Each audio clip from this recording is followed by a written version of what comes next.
Hey guys, how's it going? Jim here again for Homebrew Wednesday No2. Trying to get in straight while the strike while the iron's hot with my second Homebrew Wednesday video. Although I've already failed because I'm filming this on Tuesday, just because I had a surprise day off land this week, which is really cool. Meant I got to spend some time with the missus and the kids in the middle of the week, which is always a pleasure. But it does mean that I've got the gift of time today, so I thought I'd spend today planning and putting some thoughts down on video for my second video. I guess the first thing I wanted to say was a massive thank you to absolutely everybody for the reception, the amazing sort of warm welcome to the community that I've had after my video last week, my first video. In a week that's got 100 views, and I've got over 30 subscribers to my channel already, so massive thanks to everybody for that. Specifically, just want to call out Dullahan Brewing for putting me on the path to the BrewTube Facebook group. That's been a big sort of eye-opener and got me connected to much more of the community, so thanks very much for that, mate. Much appreciated. So being that it's Tuesday rather than Wednesday, and as you can see it's during the day, I'm not on the homebrew right now. Well, not the homebrew beer anyway. Sank quite a few of the Young's American Pale Ale last night, so I'm a little bit tender. But I am on the homebrew of a sort. Got some nice homebrew coffee on the go today. That's something else that I'm really passionate about is specialty coffee. This is a coffee from a roastery called Roundhill Roastery in Bath. For any of you guys out there that might be coffee fiends, worth checking those guys out. Produce some amazing coffees. This one's a Fazenda Samambaya or something like that. But yeah, it's certainly helping with a hangover today, so cheers. So what's been going on this week? Well, from a homebrew perspective, I have bottled up the Abdij, the brew firm kit that I showed you all in the fermenter last week. Got a little bit of footage of that, so I'm going to show you some of the bottling antics that went on and a couple of fails that I had. I got in the end around about, I think it was 25 bottles in total. A couple of those are big, like 500ml bottles, but then quite a few of them are the little sort of Belgian 250ml bottles. So they're in the boiler cupboard now at a warmer temperature, just to let the carbonation, second fermentation take place. And anyway, here's some footage from that. Really pleased with how this is looking. Had a little taste earlier when I did the gravity reading. Came out at about 1.011, which I'm reasonably happy with. It was over 1.070 when I started, so it's going to be super strong.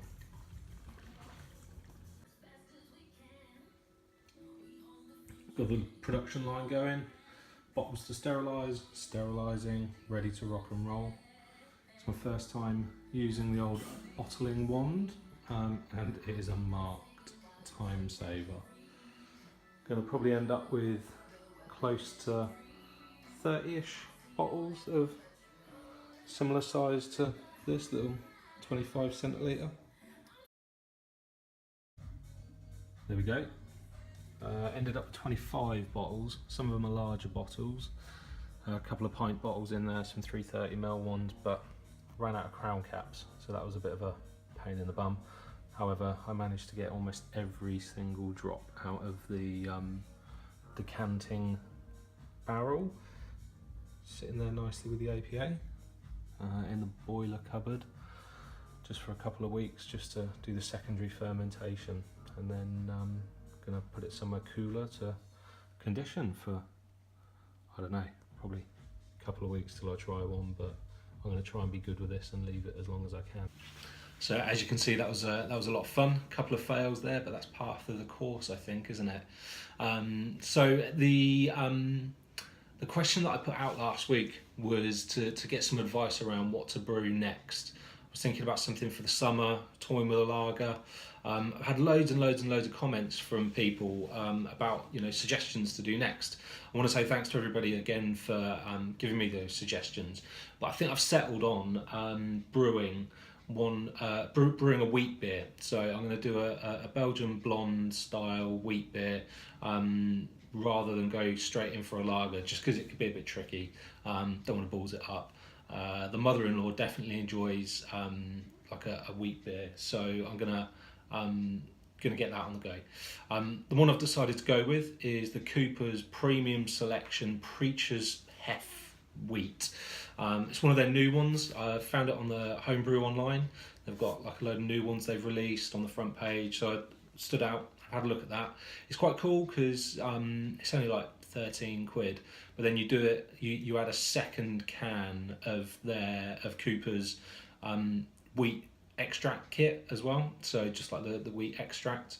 So once I've ordered that, I'm probably going to order that back end of this week, and then plan a brew day in for the next week or so after that. And I'm going to video that. I'm going to do my first brew video. Ordered myself a cheap little tripod for my iPhone, and a little clicker as well to start the camera. So very professional. So I'll pull some footage together of when I do that brew, make a brew video, or do it as a Homebrew Wednesday. Don't know yet, but yeah, I'll definitely take that on board. So in the spirit of asking questions, the next question I'm going to put out to the community is going to be about modding a kit. So I don't have time to jump into all grain brewing yet. I've got two kids under the age of 6, full-time job. I work shifts, I work at the weekends as well. So kind of I'm a little bit time poor or time sensitive, I think would be a better way. Don't want to make brewing a wedge between me and the missus. So I was going to ask, I've been watching a few videos about how some of you guys have modded some kits to get a slightly more tailored personal result with the beer that you're brewing, but from a kit. So the benefit of the kit, but also bringing in some of the benefit of having like an all grain experience, or personalizing it a little bit. So I want to do like a really, really good IPA. The American Pale Ale from Young's is lovely, but I want to take it to the next level. I want to do something really hoppy, really strong. I really do like a good solid IPA. I've tried a couple of the Cloudwater ones, love those. So I'm open to suggestions on what would be a good route, or if some of you have done some and ended up with a really, really good result.